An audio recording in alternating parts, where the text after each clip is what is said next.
डंके की चोट पे सांगतो, यांना आरक्षण मिळू देणार नाही. शेकडो गाड्या, हजारो जीसीबी हेलिकॉप्टर मधून फुलांची उधळण काय करता आणि हे मागास आम्हाला आरक्षण द्या. आम्ही तुम्हाला कधी विरोध केला का?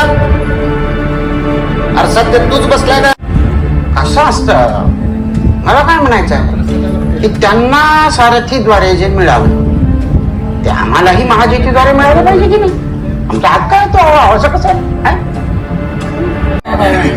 सारथीला बजेट देणं म्हणजे गैर आहे, चुकीचं आहे. तर गरीब संस्थांना एक बसा आणि सारथीला बसा बसा. आणि दुसरी गोष्ट अशी आहे, मला सांगा, त्यांच्या एकट्याच्याच समाजाचं सर्वेक्षण करून मागासली पण कसं सिद्ध करणार आहे? गोळवाला प्रमाण होतं त्याला तसं, पण तो काय कायद्यापेक्षा मोठा लागून गेला नाही. त्यांच्या नादाला लागू नका, तुम्हाला आरक्षण भेटणार नाही. त्यामुळे दोन्ही आयोगाला माझी अशी विनंती आहे, सर्वेक्षणच करायचं आहे तर